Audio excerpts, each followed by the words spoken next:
ደቡብ ሄዳችሁ ይሄ ነገር ምንድነው ብላችሁ ብትጠይቁ አብዛኛው ሰው ራሱ ይነግራችኋል።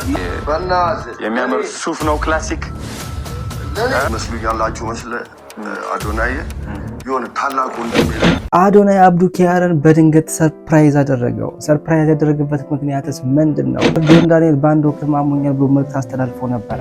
አሁን ላይ ያለበትን ሁኔታም እንግዲህ አስታውቋል። በቲክቶክና በኢቲቪ የምታውቁት ዳሎል ኢንተርቴይንመንትም ስለ ህመሙ ጉዳይ ምላሽ ሰጥቶበታል። ቪዲዮ መጨረሻ ድረስ አብራችሁ ቆዩ። ቀጥታ ወደ ቪዲዮ እናልፋለን። ሰብስክራይብ፣ ላይክ እና ሼር ማድረጋችሁን በጭራሽ ይራካችሁልኝ ነበር።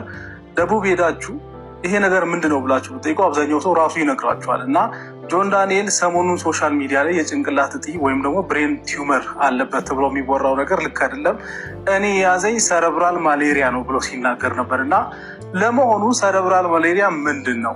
እና ደግሞ ከሰረብራል ማሌሪያ እና ከብሬን ቲዩመር ወይም ከጭንቅላት እጢ ቶሎ የሚገለው የትኛው ነው?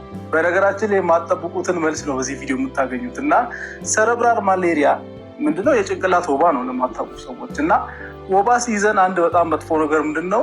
የቀይ ደም ሴሎቻችንን እንደዚህ ጥብቅብቅ እንዲሉ ነው የሚያደርጋቸው እና እንደዚህ ተከማችተው የሆነ እንደ መጓጎል ነገር ሆኖ የደም ስራችንን ይዘጋሉ እንደዚህ ማለት ነው። እና ጭንቅላታችን ላይ እንደዚህ አይነት ነገር ሲፈጠር የሚገባውን ደም እንዳይገባ ያደርጋሉ፣ ኦክሲጅን እንዳይደርስ ምናምን ያደርጋሉ። እና የሚገርማችሁ ነገር ከሁለቱ ከጭንቅላት ወባና ከጭንቅላት እጢ ቶሎ የሚገላችሁ የጭንቅላት ወባ። ጆን ዳንኤልም እንግዲህ ታሞ እንደነበረ በተለያዩ ሶሻል ሚዲያ ላይ መነጋገሪያ ሆኖ ነበረ። ብዙ ሰዎች ተጨንቀው ነበረ ስለ ጆን ዳንኤል። እንግዲህ ሀገራችን ውስጥ በጣም ጥሩ ፐርፎርም ከሚያደርጉት ቲክቶከሮች መካከል አንዱ ጆን ዳንኤል ነው። እናም ታስሮ እንደነበር ታውቃላችሁ። እንግዲህ ከአንድ ዓመት ከምናምን በኋላ ከመውጣቱ በፊት ደግሞ አሞኛል የሚል መልዕክት አስተላልፎ ነበረ።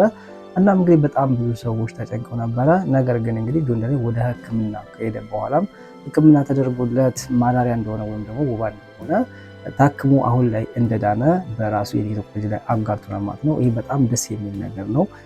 ጤና ይስጥልኝ። ዛሬ አብዱኪያር ላገኘው ነው፣ ትልቅ ጊፍት ልገዛለት ነው። እንግዲህ ይኸው አክበረትም አብዱኪያር ላገኘው ነው ብያት ከአንተ ጋር መውጣት እፈልጋለሁ ብላኝ ማለት ነው። ልንገዛለት መተናል ጊፍት ማለት ነው። ሌትስ ጎ። ምን አይነት ጊፍት ልግዛለት? ውድ የሆነ ጊፍት ነው የምፈልገው እኔ በቃ ለአብዱኪያር ስል ማለት ነው።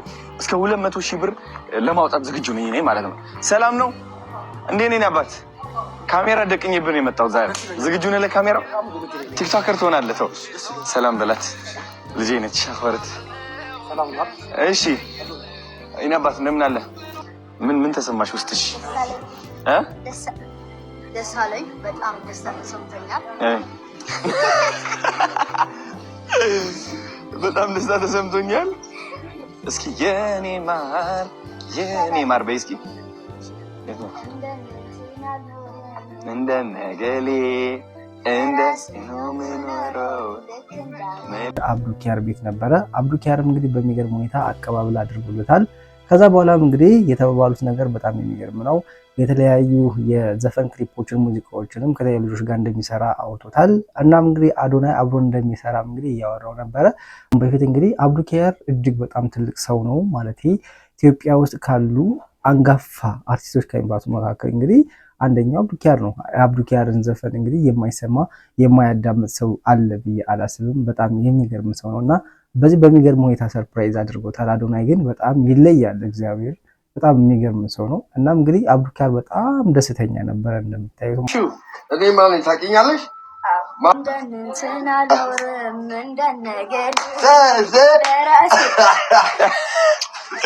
አብዲን አባት ሃይ እንዴት ነህ? ደህና ነህ? ሃይ ሰላም ናችሁ? ሁላችሁም እንዴት ናችሁ? እንዴት ነህ? እንኳን ደህና መጣ። ቴንኪው ነበር። አዲስ አበባ ተመችቶሃል? ታዲያስ ጥሩ ነው ያለ ወደነዋል። ታሽልልኝ ይኸው ሰርፕራይዝ መጥተናል አለ የኔ አባት። ይኸው ይሄ የሚያምር ሱፍ ነው ክላሲክ ናሳ። እዚህ ጋር ደግሞ የሚያምር ትናንትናል። እዚህ አይሆፕ ትበቃለች። አዎ ጊፍት በእናትህ አዶናይ ለምን እንደዚህ አደረግ? ግዴታ ነው። የተከበርክ ሰው ምን ፍቅራችን ማድረግ አልነበረብህም። ችግር የለውም የኔ አባት። እንዴት ነህ? ጩጮቹ ወደዋል ሁሉ። አረ እውነት አይ ነው አዲስ ነገር ነግረኸኛል። እስኪ ንገረኝ። አውርተን ነበር ና አስቀርብ በል እስኪ የኔ አባት ዘማን እንሰራላቸው። እሺ ጥም ዜማ ሰጣቸውና ይሰራሉ። እሺ እና የቲክቶክ ቻሌንጅ ሲባል እኔ ቲክቶክ አልችልም የለውበት አይና ይኸው እኛ ያለና ማንም ጣላችሁ አለው አዶናይ ፈልጌ ነው ሁሉም ነው የሚወድ በጣም አሪፍ ሰው ነገር ስሩ ብዙ እሺ እናሰ ቤቢ ምን ላድርግ ስላገኘው ግን በጣም ደስ ብሎኛል ባይገርምህ ማለት ነው ፋዘር እኔ እና ወንድሞቼ ሆነን መርካቶ ሰፈር የሚለው ዘፈን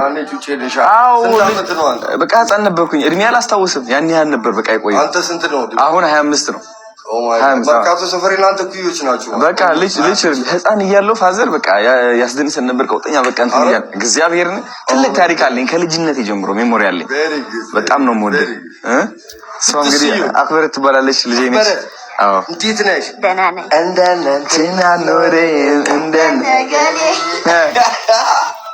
ዘፈኑን ትወጂዋለሽ ኑ ቤታችሁ ነው ባላ ሁሉ ጊዜ ነው እመጣለሁ አሁን ምን ታረጋለህ መሰለህ ና ባለ ካሜራው ወደዚህ ዘፈንለት ነው ተስፋ አለኝ ወይስ የለኝም ግልጽ ትነግረኛለህ ማለት እሺ አዶናይ ላ ላ ላ ለለ ላ ለለ ለላ ላ ላ ላ ለላ ፕራክቲስ ብቻ ነው የቀረሽ ፕራክቲስ ብዙ ፕራክቲስ እሺ ፕራክቲስ ያስፈልገኛል በጣም ብዙ ጋይስ አሁን ለአብዱኪያር ጥሩ ፎርስ አላችሁ እናንተ አንዳንድ ጊዜ ምን ትመስሉኛላችሁ መስለ አዶናይ የሆነ ታላቅ ወንድም የሌለው ልጅ አለ አይደል አንዳንዴ ጓ ያስፈልጋል አተ በዚህ ደህና አንበብ ይሄንን አርግ ምናምን ማለት ያ እኔ በሌላው ሙያ አላውቅም በሙዚቃ ግን እንደሱ ጀምራለሁ ጓ አረጋሉ አንተ ከኔ ጋር ዝፈና እኔ አንተ ፊቸር ልግባላ አንተ ግጥም ልጻፍላ አንተ እንደዚህ እያልኩ መንገዱ ታውቀዋለህ በቃ because 50 አመት የሆነ አዶናይ I'm old እሺ ትንሽ ኦጂ ነገር ነኝ እኔ ኦጂ ስለዚህ ጩጮቹ ናቸው አሁን አዲሱ ዘፈን የስሚዝ ባላገሩ አይደለም አንደኛ ነው ጎበዝ ነው አሁን አዲስ ነው ያለ አጭሯን እሰጣለሁ ቺን ፋይል አሁን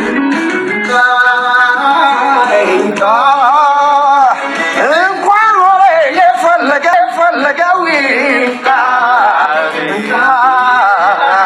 ይምጣ ፍቅሬ ላንተው የፈለገው ይምጣ ከሞታች ነፃነት ታውቃታለህ ነፃነት አዎ ከዝዋይ ነው ያመጣኋትና በጣም የሚገርም ድምጽ አላት በቃ አንድ ቀን ያለው ሰው ከባንድ ጋር በደንብ መስራት ከቻለ እኔ ሆምወርክ እሰራለሁ ማርያምን እግዚአብሔር ቃል ትገባለህ ይዝፈኑ ክለብ አልሰራም ባንድ ጋር አልሰራም የሚል ዘፋኝ እንዳታመጣ አረብ ቀጥታ ይስሩ ባንድ ይስሩ ፐርፎርም ያርጉ ከዛ እኔ ሰፖርት አደርጋለሁ እንዳታስ ቴንክ ዩ ሶ ማች እዚህ ቤት ደግሞ አንደኛ አድናቂ ተሼ ነኝ ካሶንጎ ነው የሚባለው ካሶንጎ እሱ ማን ነው ምሮት ትወዳለህ እሱ ማን ነው ካሶንጎ እሱ ማን ነው አዶናይ ነው ትወደዋለህ ሳሙ ዲቻራት ነው የታባ ሳሙኤል ነው የምትባለው ቲክቶክ አለ አንተ አረ ንገራችሁ ቲክቶክ ምንድነው አታፖስትም ፖስት ጀምራ እሺ ነው አባ ቴንክ ዩ ሶ ማች እስቲ ቲክቶክ ላይ እኔ የማውቀው ነገር የለም እሺ እናንተ ናችሁን ታረጉት ቻሌንጅ አለ አሁን የስሚዝ ዘፈን ይወጣል እኔን ግጥሙን ዜማውን የሰራው እኔ ቻናል ላይ ነው የሚቀመጠው አርብ ይወጣል ሂድና እሱን ፑሸር በሚቀጥለው ለጩጮች በሰራው ቁጥር ፈልጋቸዋለሁ ቲክቶክ እናሳ ችግር የለውም አብረን ሰራ እኔ አንተን መደገፍ ፈልጋለሁ ይበለጥ በተለይ ልጆችን መደገፍ ፈልጋለሁ ሙዚቃ ደግሞ ካለ አምጡና እኛ እንሰራለን እኔ ከጩጮች ጋር አሪፍ ይዩ ቲክቶክ ክሊፕ ልስራበት እንዴ በዘፈን ትንሽ ቀንጨብ አድርጌ አሪፍ ፓርቷን ንገረኝና ሰኝና በቃ እሱን ሰው እናሳ ቴንክ ዩ ሶ ማች የኔ አባት አግኝተነው ስጦታ ተሰጥቶን እኛም ስጦታ ሰጥተን ተለያይተናል ማለት ነው በጣም ብዙ ወሬ አውርተን በጣም አሪፍ ሰው ነው አብዱኪያር በጣም ጸዴ ኦጂ the gangster the original gangster ማለት ነው ኦጂ ማለት አብዱኪያር ጸዴ ሰው ነው የመጨረሻ ትግርኛ ታወራለህ እንዴ አልኩት እንዴ ከመለኻ አለኝና ትግርኛ ትችላለህ እንዴ አብዱኪያር አልኩት እንዴ ትግርኛ ፍንጣሃ በደንብ ፈሊጠ ፍንጣሃ ላይ በመጨረሻም እንግዲህ አዶናይ እና አብዱኪያር በዚህ መልኩ ሰርፕራይዝ ካደረገው በኋላም እንግዲህ እንደምታዩት ምሽት ላይ ተለያይተዋል ማለት ነው። በፊትማ አብረው እንደሚሰሩና ኮላብ እንደሚያደርጉ አዶናይም የእሱን ክሊፖች በቲክቶክ ፕሮሞት እንደሚያደርግለትም እንግዲህ እያስተላለፈ ነበረ። ይሄ በጣም ደስ የሚል ነገር ነው። መረዳዳት በጣም ደስ የሚል ነገር ነው። ባህላችን ነው። በቀጣይ በአዲስ ቪዲዮ እስከምንገናኝ መልካም ጊዜ ይሁንላችሁ።